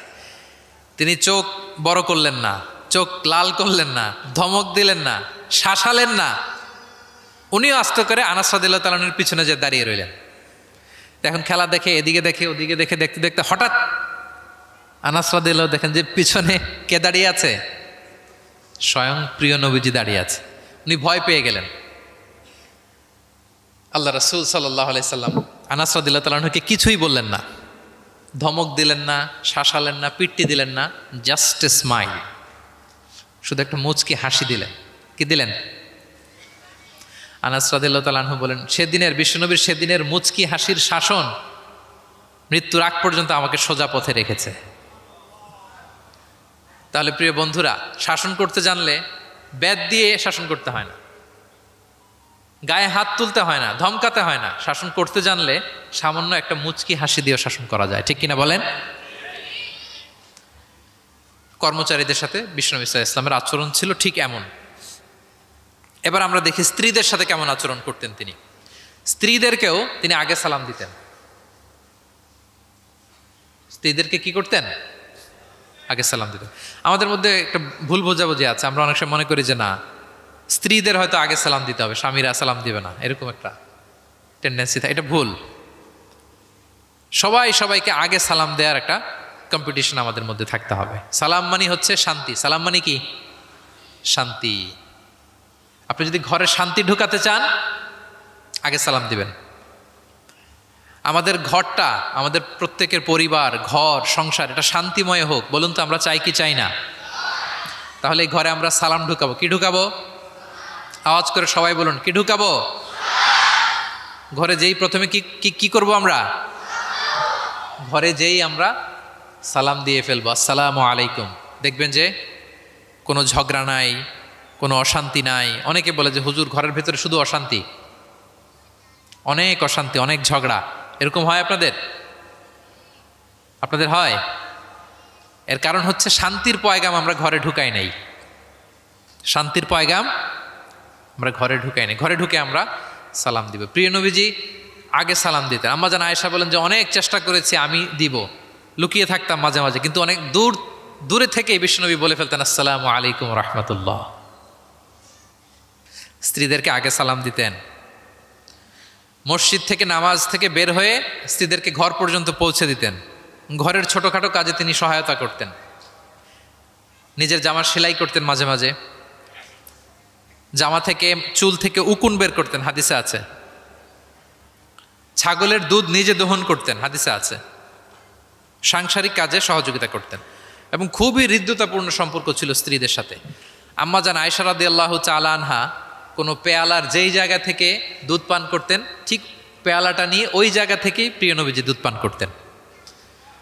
আম্মা জান আয়েশা রাদিয়াল্লাহু তাআলা আনহা কোনো গোশত বা হাড্ডি কিছু অংশ খেয়ে রেখে দিলে প্রিয় নবীজি ওইটা নিয়ে ওখান থেকে খাওয়া শুরু করে দিতেন। মাইমুনা রাদিয়াল্লাহু তাআলা আনহা এবং প্রিয় নবীজি ওনার স্ত্রী আমাদের আম্মা জান একই মগ দিয়ে একই বালতি থেকে একসাথে শেয়ার করে গোসল করেছেন, হাদিসে এসেছে। কত মধুর সম্পর্ক ছিল। একবার আয়েশা রাদিয়াল্লাহু তাআলা আনহাকে নিয়ে তিনি একটা সফরে বেরিয়েছেন। মরুভূমির মাঝখানে পুরো কাফেলাকে তিনি ইনস্ট্রাকশন দিলেন, তাকাদ্দামু তাকাদ্দামু, মানে তোমরা এগো, সামনে আগো, সবাই সামনে যাও। পুরো কাফেলা সামনে চলে গেল। এবার মরুভূমির মাঝখানে কেউ নাই, প্রিয় নবীজি আর আয়েশা রাদিয়াল্লাহু তাআলা আনহা। আল্লাহ রাসূল সাল্লাল্লাহু আলাইহি ওয়াসাল্লাম বললেন যে আয়েশা চলো আমরা একটু দৌড় প্রতিযোগিতা করি, দেখি কে কার আগে দৌড়াতে পারে। তো দুজনেই দৌড়ালেন। ওই সময়টাতে আম্মা জান আয়েশা রাদিয়াল্লাহু তাআলা আনহা বয়স কম ছিল, একটু গড়নে পাতলা ছিলেন। উনি দৌড়ে ফাস্ট হয়ে গেলেন, আগে চলে গেলেন। প্রিয় নবীজি পেছনে পড়ে রইলেন। ঠিক একই ঘটনার অবতারণা ঘটলো আরো কয়েক বছর পরে আরেক সফরে। আবারও প্রিয় নবীজি সবাইকে বললেন তাকাদ্দামু তাকাদ্দামু, মানে পুরো কাফেলা সামনে যাও। কাফেলা আবার সামনে চলে গেল। মাঝ রাতে প্রিয় নবীজি আবার আম্মা জান আয়েশাকে বললেন যে আয়েশা চলো আজকেও আমরা একটু দৌড় প্রতিযোগিতা করি। কিন্তু কয়েক বছরের ব্যবধানে আম্মা জান আয়েশা রাদিয়াল্লাহু তাআলা আনহা তখন একটু হেলদি হয়ে গেছেন, আগের মতো আর জোরসে দৌড়াতে পারছেন না। ওই দিন প্রিয় নবীজি আম্মা জান আয়েশাকে পেছনে ফেলে তিনি সামনে চলে গেলেন। আম্মা জান আয়েশা রাদিয়াল্লাহু তাআলা আনহা পেছনে পড়ে রইলেন। তো প্রিয় নবীজি আয়েশা রাদিয়াল্লাহু তাআলা আনহাকে বলেন, ইয়া আয়েশা হাযিহি বিতিলকা সাবকা, ওই যে বছর কয়েক আগে তুমি আমাকে হারায় দিছিলে, আজকে তোমাকে হারায় দিলাম। 3-4 বছর আগে তুমি হয়ে গেছিলা চ্যাম্পিয়ন, আমাকে হারায় দিছো, আজকে ওটার শোধবাদ করে নিলাম, সমান সমান হয়ে গেল। আল্লাহু আকবার! কি সুমধুর, কি অমায়িক, কি জান্নাতি সম্পর্ক ছিল। তাই বলে স্বামী স্ত্রীর মাঝে যে কোনো খুনসুটি, মিষ্টি ঝগড়া, মনোমালিন্য চলতো না এমনটা না, চলতো, সবার জীবনেই থাকে এটা, প্রিয় নবীজির জীবনেও ছিল। তো তখন আল্লাহ রাসূল সাল্লাল্লাহু আলাইহি ওয়াসাল্লাম বলতেন, আয়েশা ইন্নী লা আ'লাম ইযা কুনতি আন্নী রাদিয়া ওয়া ইযা কুনতি আলাইয়া গাদবা। আয়েশা আমি কিন্তু টের পাই কখন তুমি আমার প্রতি খুশি আর কখন তুমি আমার উপর রেগে আছো, আমি কিন্তু বুঝে ফেলি। তা আম্মা জান বলেন যে আপনি কি করে বোঝেন? তা রাসূল সাল্লাল্লাহু আলাইহি ওয়াসাল্লাম বললেন, যখন তুমি আমার উপর রেগে থাকো তখন দোয়া করার সময় তুমি বলো রব্বি ইব্রাহিম, মানে হে ইব্রাহিমের রব আপনি আমাদেরকে ক্ষমা করেন, হে মুসার রব আপনি আমাদেরকে ক্ষমা করেন। আর যখন তুমি আমার উপর খুশি থাকো তখন দোয়ার সময় তুমি বলো রব্বি মোহাম্মদ, হে মোহাম্মদের রব আপনি আমাদেরকে ক্ষমা করেন, হে মোহাম্মদের রব আপনি আমাদের উপর দয়া করেন। মানে তুমি যখন রেগে থাকো তুমি ইচ্ছে করে আমার নামটা মুখে নিতে চাও না, আমি কিন্তু বুঝে ফেলি। আম্মা জান আয়েশা বলেন, ইয়া রাসূলুল্লাহ মা আহজুরু ইল্লা ইসমাক, আমি তো শুধু আপনার নামটাই বাদ দেই, মুখ থেকেই বাদ দেই, কিন্তু আমার হৃদয় থেকে তো কখনোই আপনাকে সরাতে পারি না। হৃদয়ে সবসময় আপনি থাকেন ইয়া রাসূলুল্লাহ। তাহলে প্রিয় বন্ধুরা, স্ত্রীদের সাথে, ওনার তো অনেকগুলো স্ত্রী ছিল, এই স্ত্রীদের সাথে ওনার কেমন আচরণ ছিল আমরা বুঝতে পারলাম। এবার আমরা একটু দেখি যে প্রতিবেশীদের সাথে প্রিয় নবীজির আচরণ কেমন ছিল। আপনারা বোরিং হচ্ছেন না তো? আরো কয়েক মিনিট শুনবেন ইনশাআল্লাহ, ইনশাআল্লাহ আরো 1 ঘন্টা। আচ্ছা, প্রতিবেশীর সাথে প্রিয় নবীজির আচরণ কেমন ছিল আমরা শুনি। আল্লাহ রাসূল সাল্লাল্লাহু আলাইহি ওয়াসাল্লাম সবসময় প্রতিবেশীদের সাথে অত্যন্ত ভালো আচরণ করতেন। তিনি বলতেন, মান কানা ইউমিনু বিল্লাহি ওয়াল ইয়াউমিল আখির ফালইউকরিম জারাহ, যে আল্লাহ বিশ্বাস করে এবং আখিরাতে বিশ্বাস করে সে যেন প্রতিবেশীর সাথে ভালো আচরণ করে, প্রতিবেশীকে যেন সম্মান করে। এবং আবু যার গিফারি রাদিয়াল্লাহু তাআলা আনহুকে তিনি বলতেন যে, আবু যার, তুমি যদি মারাক রান্না করো, মানে ঝোল, আমরা নেহারি খাই না গরুর পায়া দিয়ে, গরুর পায়া দিয়ে যে ঝোল রান্না করে এটাকে কি বলেন আপনারা? নেহারি। তো তিনি বললেন যে, আবু যার, যখন নেহারি রান্না করবে, ঝোল জাতীয় কিছু রান্না করবে, পানি একটু বেশি দিও, যাতে তোমার প্রতিবেশীর সাথে তুমি শেয়ার করতে পারো। প্রতিবেশীর ব্যাপারে কতটা কনসার্ন ছিলেন তিনি। এবং তিনি বলতেন, লাইসাল মুমিন আল্লাযী ইয়াশবা ওয়া জারুহু জাইউন ইলা যামবি, সে ব্যক্তি মুমিন নয় যে নিজে পেট পুরে খায় কিন্তু তার প্রতিবেশীরা অভুক্ত থাকে, না খেয়ে থাকে। সে ব্যক্তি কখনো প্রকৃত মুমিন হতে পারে না। এবং মজার ব্যাপার হচ্ছে, ভালো আচরণের জন্য, সদাচরণের জন্য প্রতিবেশী মুসলিম হওয়া আবশ্যক নয়। আই রিপিট, আমি আবারও বলছি, ব্যাপারটা এমন না যে আমার মুসলিম প্রতিবেশী ভালো আচরণ করব, আমার হয়তো বৌদ্ধ প্রতিবেশী বা হিন্দু প্রতিবেশী, এজন্য ওদের সাথে আমি ভালো আচরণ করব না। ব্যাপারটা কি এমন না। নেইবরের ক্ষেত্রে মুসলিম হোক অমুসলিম হোক, প্রতিবেশী হলেই তার সাথে আমাদের ভালো আচরণ করতে হবে। বিশ্বনবীর এক ইহুদি প্রতিবেশী ছিল, ইহুদি। তো সেই প্রতিবেশীর ছোট্ট একটা ইহুদি সন্তান ছিল, প্রায় বিশ্বনবীর কাছে এসে প্রিয় নবীজির টুকিটাকি কাজ করে দিতেন। তো হঠাৎ অনেক দিন হয়ে গেল ইহুদি ছেলেটা আসে না, তার কোনো দেখা নেই। প্রিয় নবীজি ভাবলেন হয়তো কোনো সমস্যা হয়েছে, তাকে দেখে আসে। তার বাড়িতে যেয়ে দেখলেন যে ছেলে বড্ড অসুস্থ, প্রচণ্ড অসুস্থ হয়ে কাতরাচ্ছে, বিছানায় শুয়ে আছে। রাসূল সাল্লাল্লাহু আলাইহি ওয়াসাল্লাম তার পাশে বসলেন, তার মাথায় হাত বুলিয়ে দিলেন এবং ইহুদি ছেলেটার দিকে তাকিয়ে বললেন, আসলিম, অর্থাৎ তুমি ইসলাম ধর্ম গ্রহণ করো। দেখেন প্রিয় নবীজির স্ট্র্যাটেজি দেখেন। এই ছেলের সাথে অনেক দেখা হয়েছে, প্রিয় নবীজির বাসায় এসেছে, কাজ করে দিয়েছে, কিন্তু এই ইহুদির বাচ্চাটাকে কখনো দিনের দাওয়াত তিনি দেন নাই। কেন? কারণ তিনি একটা ভালো সময়ের অপেক্ষা করতেছিলেন। তিনি দেখলেন যে this is the right time to give দাওয়া, এখনই সুন্দর সময়, কারণ সে অসুস্থ অবস্থা, একের মুমূর্ষ কাতর, এখন দাওয়াত দিলে এটা কাজে লাগবে। তিনি বললেন, আসলিম, ইসলাম ধর্ম গ্রহণ করো। তো পাশেই তার ইহুদি বাবা দাঁড়িয়েছিল। ফানাযারা ইলা ওয়াজহি আবি, এটা বলার সাথে সাথে ইহুদির ছেলেটা বাবার দিকে তাকালো যে দেখি বাবা কি বলে। তার বাবা, ইহুদি বাবা বলতে আরম্ভ করলো, আতিয়া আবুল কাসেম, মানে আবুল কাসেম যা বলে তুমি তাই শোনো। প্রিয় নবীজির প্রথম সন্তান হচ্ছে কাসিম। আমাদের দেশে হয় না যে বড় মেয়ের নাম ধরেন যে সুমাইয়া, তো বলে যায় সুমাইয়ার বাবা, সুমাইয়ার বাবা বলে না। বা ধরেন যে ছেলের নাম, বড় ছেলে আব্দুল্লাহ, বলে যায় আব্দুল্লাহর বাবা কোথায়। তো আরবেও এই প্রচলনটা ছিল। রাসূল সাল্লাল্লাহু আলাইহি ওয়াসাল্লামের প্রথম সন্তানের নাম ছিল কাসিম, তো ফলে ওনাকে ডাকা হতো কাসিমের বাবা তখন পর্যন্ত, আবুল কাসেম, আবুল কাসেম। ইহুদি বলে, ছেলেটাকে বলে, আতিয়া আবুল কাসেম, মানে আবুল কাসেম যা বলে তাই শোনো। এবার রাসূল সাল্লাল্লাহু আলাইহি ওয়াসাল্লাম দেখলেন যে এখনই তো সুযোগ, তিনি পড়তে আরম্ভ করলেন যে তুমি আমার সাথে সাথে পড়ো। এবার ছেলেটা পড়তে আরম্ভ করলো, আশহাদু আল্লা ইলাহা ইল্লাল্লাহ ওয়া আশহাদু আন্না মুহাম্মাদান আবদুহু ওয়া রাসূলুহু। রাসূল সাল্লাল্লাহু আলাইহি ওয়াসাল্লাম বের হয়ে আসলেন আর পড়তে আরম্ভ করলেন, আলহামদুলিল্লাহিল্লাযী আনকাযাহু মিনান নার, প্রশংসা সে আল্লাহর যে আল্লাহ তাআলা যে কিছুক্ষণ আগে জাহান্নামের পথযাত্রী ছিল তাকে শাহাদাতের মাধ্যমে মুহূর্তেই জান্নাতি বানিয়ে দিলেন। মুহূর্তেই এই ইহুদি ছেলেটাকে জান্নাতে বানিয়ে দিল কে? দেখেন প্রতিবেশীর সাথে প্রিয় নবীজির কেমন আচরণ, সবসময় প্রতিবেশীর খোঁজ রাখতেন। সো আমরা আমাদের আশেপাশে যারা আছে একটু যেন খোঁজ রাখি। এখন তো এই যে অ্যাপার্টমেন্ট কালচারে কে প্রতিবেশী কার দরজা খোলা, কে কোন দিকে থাকে আমরা জানিই না, কিন্তু সুযোগ হলে আমার আশেপাশে যারা আছে আমরা যেন একটু খোঁজ রাখি, সুস্থ আছে কিনা, তাদের কোনো ধরনের সমস্যা হচ্ছে কিনা, কোনোভাবে আমি তাদের কাজে লাগতে পারি কিনা, ফিনান্সিয়ালি সাপোর্ট অথবা পরামর্শ দিয়ে হলেও আমরা যেন তাদেরকে সাপোর্ট করি। তাহলে প্রতিবেশীর সাথে প্রিয় নবীজির বিহেভিয়ার কেমন ছিল আমরা জেনে গেলাম। এবার আমরা জানবো যুদ্ধবন্দীদের সাথে প্রিয় নবীজির কেমন আচরণ ছিল। POW, prisoner of war. আমরা তো আবু গারিব কারাবারের কথা শুনেছি, আবু গারিব শুনেছি না? গুয়ান্তানামো বে, আয়নাঘর, এটা তো সবাই শুনেছি। আয়নাঘরের নাম শোনেন নাই? কি ধরনের নির্যাতন হয়েছে সেখানে, যারা বেরিয়ে আসছে তাদের কথা যখন আমরা শুনেছি আমাদের গা শিউরে উঠেছে।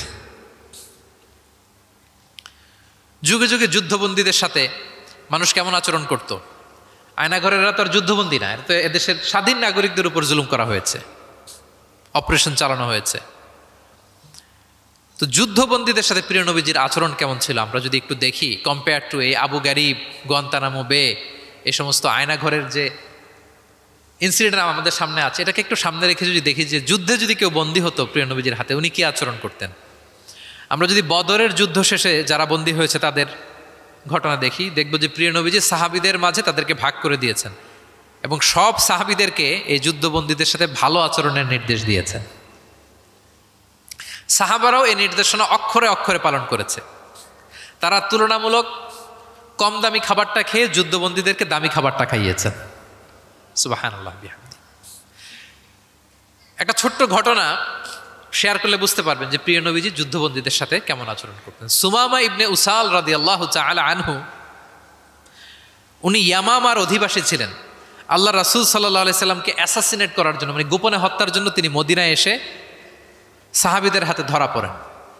সাহাবীরা ওনাকে মসজিদে নববীর পিলারের সাথে রশি দিয়ে বেঁধে রাখেন এবং প্রিয় নবীজির কাছে তথ্যটি পৌঁছান যে ইয়া রাসূলুল্লাহ, আপনাকে হত্যা করতে এসেছিল, আমরা তাকে ধরেছি, মসজিদে নবীর পিলারে বেঁধেছি। রাসূল সাল্লাল্লাহু আলাইহি ওয়াসাল্লাম তার কাছে গেলেন, তার খোঁজ খবর নিলেন, ইসলামের বিভিন্ন সুন্দর সুন্দর কথা, দ্য বিউটি অফ ইসলাম তার সামনে তুলে ধরলেন এবং সাহাবাদেরকে বললেন যে তাকে ভালো ভালো খাবার দাও। বাড়িতে এসে বললেন রুটি বানাও, জব দিয়ে রুটি বানিয়ে সুমামার জন্য পাঠাও। সুমামা প্রথমে রুটি খেলো। এরপরের দিন এক সাহাবীকে বললেন যে তুমি ওটের দুধ দহন করে গরম গরম দুধ তার জন্য নিয়ে যাও। এরপরের দিন সে দুধ খেলো। এভাবে প্রিয় নবীজি প্রতিদিন তার সাথে দেখা করেন এবং ইসলামের সুন্দর সুন্দর কথাগুলো তাকে শোনান।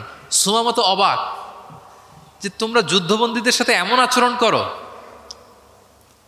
সুমামা রীতিমতো অবাক যে জামাই আদর চলতেছে টানা 3 দিন। আর রাসূল সাল্লাল্লাহু আলাইহি ওয়াসাল্লামের কাছে যখন ইসলামের বিভিন্ন বিষয়গুলো সে শুনতে শুনতে অবাক হয়ে ইসলামের প্রতি তিনি আকৃষ্ট হতে লাগলেন।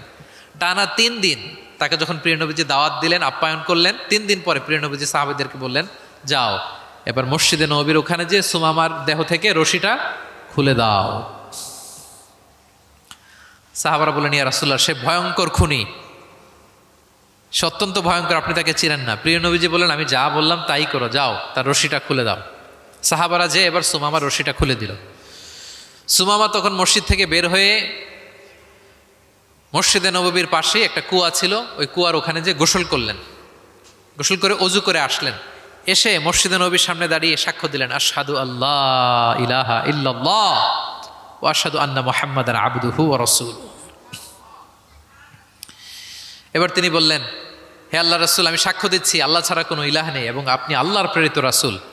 তিনি বললেন, হে মুহাম্মদ, এতদিন আপনার চাইতে কোনো অপ্রিয় চেহারা আমার কাছে ছিল না, সবচেয়ে অপছন্দ করতাম আপনাকে, কিন্তু এই মুহূর্তে থেকে আপনার চাইতে কোনো প্রিয় ব্যক্তিত্ব আমার জীবনে আর নাই। হে মুহাম্মদ, মদিনার চাইতে নিকৃষ্ট কোনো স্থান আমার কাছে ছিল না, কিন্তু আজ থেকে মদিনার চাইতে পবিত্র কোনো জায়গা আমার কলিজায় নাই।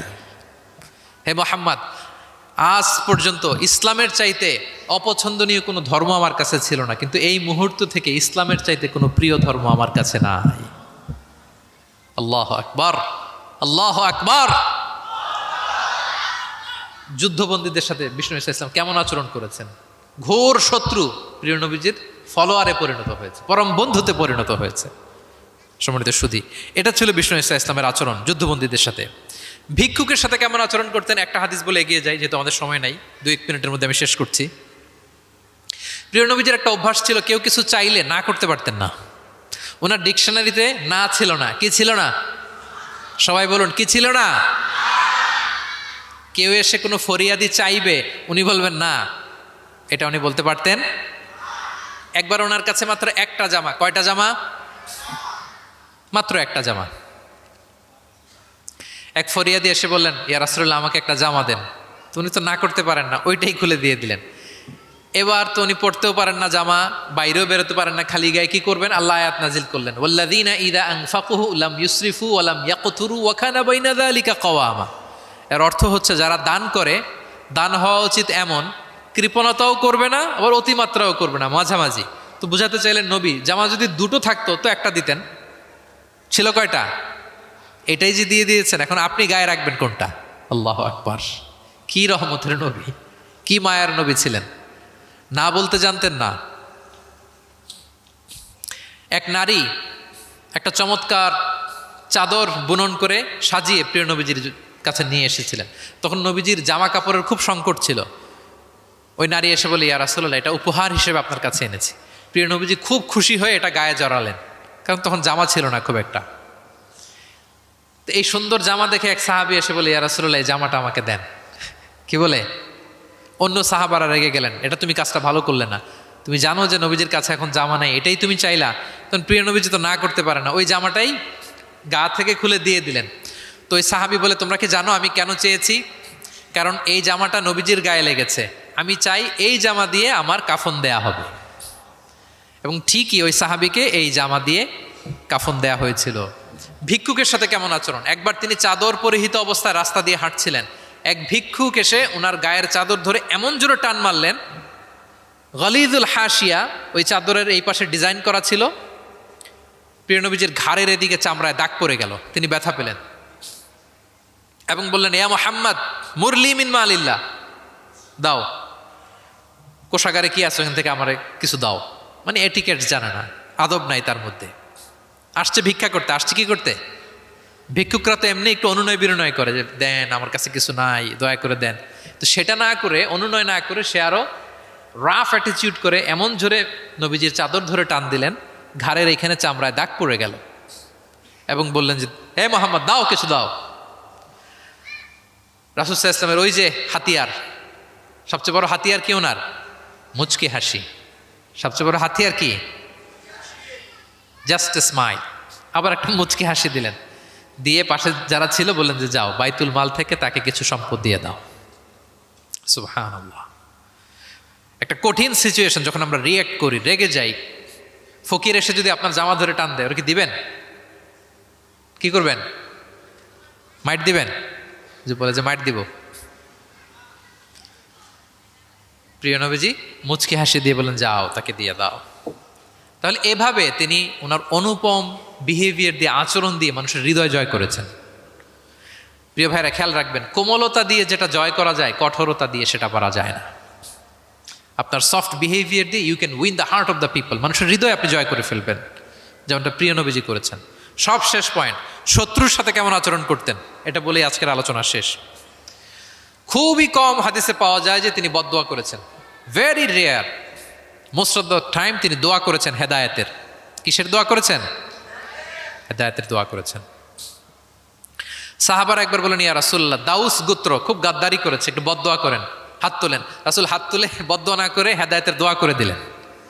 বললেন যে, আল্লাহুম্মা হদি দাউসান ওয়াতি বিহিম, আল্লাহ দাউসকে আপনি হেদায়েত দেন আর মুসলিম বানিয়ে আমার কাছে নিয়ে আসেন। ঠিকই প্রিয় নবীজির দোয়ার বরকতে দাউসের 80টা ফ্যামিলি মুমিন হয়ে কিছুদিন পরে প্রিয় নবীজির কাছে চলে এসেছে। আল্লাহু আকবার। সাকিব গোত্র হুনাইনের যুদ্ধে তীর মেরে মুসলমানদেরকে একেবারে শেষ করে দিচ্ছিল। সাকিফ, বনু সাকিফ। সাহাবারা আবার বলেন, ইয়া রাসূলুল্লাহ, হাত তোলেন, একটু বদদোয়া করেন, আল্লাহ যেন ওদেরকে ধ্বংস করে দেয়, আল্লাহ যেন ধ্বংস করে দেয়। রাসূল সাল্লাল্লাহু আলাইহি ওয়াসাল্লাম আবার দোয়া করলেন যে, বাল আরজু আইয়ুখরিজাল্লাহু মিন আসলাবিহিম মান ইয়াবুদুল্লাহ ওয়াহদাহু ওয়া লা ইউশরিকু বিহি শাইআ। আমি তাদের হেদায়েতের জন্য দোয়া করি। আপনারা জানেন যে তায়েফের ময়দানে প্রিয় নবীজিকে পাথর মারা হয়েছে, জানেন? পাথর মারতে মারতে রক্তাক্ত করা হয়েছিল প্রিয় নবীজিকে, মাথা থেকে পা পর্যন্ত ব্লিডিং। সাথে ছিল যায়েদ বিন হারেসা রাদিয়াল্লাহু তাআলা আনহু। উনি প্রিয় নবীজিকে বাঁচাতে যেয়ে উনিও মাথায় আঘাত পেয়েছেন, ওখান থেকে ব্লিডিং। এক খ্রিস্টান দাস কিছু আঙ্গুর নিয়ে আসলো প্রিয় নবীজির কাছে, যে আপনি তো অসুস্থ, ক্লান্ত শ্রান্ত, এটা খান। প্রিয় নবীজি বিসমিল্লাহির রহমানির রাহিম বলে আঙ্গুরটা নিল। ওই খ্রিস্টান দাসের নাম ছিল আদ্দাস। প্রিয় নবীজি যখন বললেন বিসমিল্লাহ, আদ্দাস বলে যে, বিসমিল্লাহ এটা আবার কোন শব্দ? এই তায়েফে আমি এতদিন ধরে আছি, কেউ তো খাবারের আগে বিসমিল্লাহ বলে না। মান আনতা, আপনি কে? তখন প্রিয় নবীজি বলেন, ওমান আনতা, তুমি কে? তো আদ্দাস বলে, আমি ক্রিশ্চিয়ান স্লেভ, আমি একজন খ্রিস্টান দাস। তো রাসূল সাল্লাল্লাহু আলাইহি ওয়াসাল্লাম বললেন, তোমার বাড়ি কই? বলে যে, মিন আহলি নিনাবি, আমার বাড়ি ইরাক। তো রাসূল সাল্লাল্লাহু আলাইহি ওয়াসাল্লাম বললেন, যেখানে ইউনুস নবীর বাড়ি, এবার খ্রিস্টান আরও অবাক যে আপনি ইউনুস নবীকেও চিনেন। রাসূল সাল্লাল্লাহু আলাইহি ওয়াসাল্লাম বললেন, আরে চিনব না মানে, ইউনুস তো আমার ভাই, সেও নবী আর আমিও নবী। ইউনুস যে নবী ছিল আলাইহিস সালাম, এই নবুয়তির ধারাবাহিকতার এই চেইনটাকে পূর্ণতা দিতে আল্লাহ তাআলা আমাকে পাঠিয়েছেন। খাতামুন নবিয়্যিন,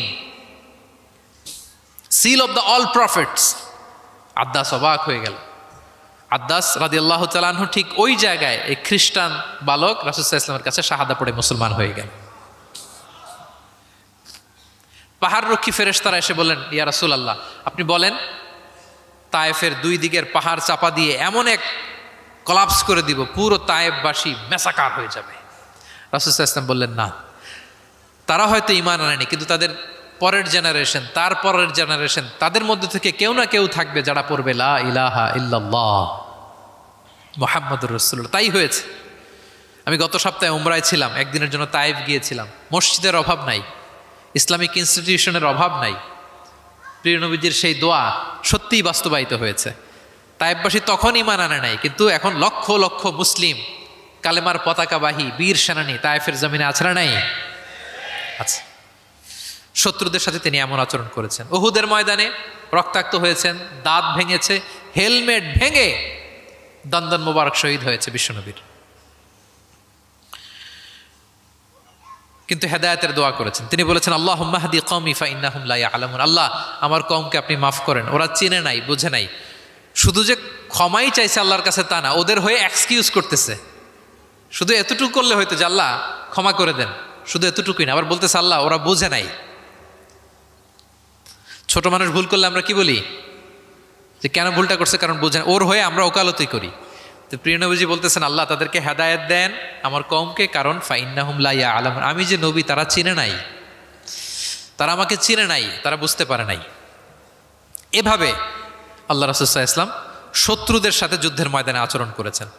যুদ্ধের ময়দানে প্রিয় নবীজির কঠোর নির্দেশনা ছিল, খবরদার কোনো নারীর গায়ে হাত তুলবে না, কোনো শিশুর গায়ে হাত তুলবে না, কোনো বিধর্মী পাদ্রীর গায়ে হাত তুলবে না। যুদ্ধ থেকে বিরত আছে, নিউট্রাল, এমন কোনো মানুষের গায়ে হাত তুলবে না। আত্মসমর্পণ করে তোমাদের কাছে সিকিউরিটি চাচ্ছে, আত্মসমর্পণ করেছে, নিরাপত্তা চাচ্ছে, তাদের গায়ে হাত তুলবে না। ওই এলাকার গবাদি পশুর গায়ে হাত তুলবে না। কৃষিজ পণ্যকে ডিস্ট্রয় করবে না। যুদ্ধের ময়দানে এই নির্দেশনাগুলো বিষ্ণু ইসলাম দিয়েছেন, এবং এগুলোর কারণেই শত্রুরাও বিষ্ণু ইসলামের বন্ধুতে পরিণত হয়েছেন।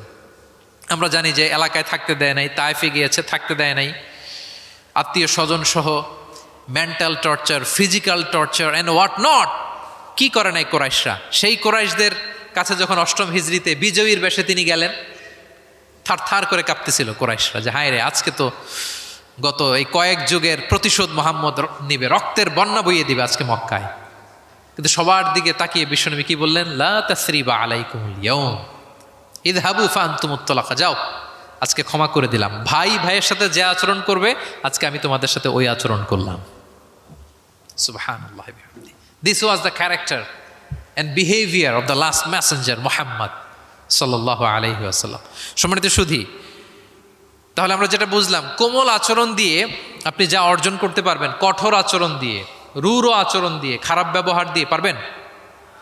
সবাই বলুন তো পারবেন? ব্যক্তি তার সুন্দর আচরণ দিয়ে খুব সহজেই অন্যের মাঝে প্রভাব বিস্তার করতে পারে। আমরা দেখেছি যে প্রিয় নবী শিশুদের সাথে, নারীদের সাথে, বন্ধুর সাথে, শত্রুর সাথে অমায়িক আচরণ করেছেন। এক্সাম্পলারি বিহেভিয়ার, অমায়িক আচরণ। আমরা যেন সেই আচরণের অধিকারী হতে পারি, আমরা যেন সেই ব্যবহারের অধিকারী হতে পারি। প্রিয় নবীজি যেমনি তার কোমল আচরণ দিয়ে, মার্জিত, পরিশীলিত, অমায়িক, মাধুর্যপূর্ণ আচরণ দিয়ে মানব মণ্ডলীর হৃদয় জয় করেছেন, আমরাও যেন আমাদের আচরণকে সেভাবে পরিশীলিত করতে পারি। আল্লাহ তাআলা আমাদের সবাইকে কথাগুলো বোঝার ও আমল করার তৌফিক দান করুক।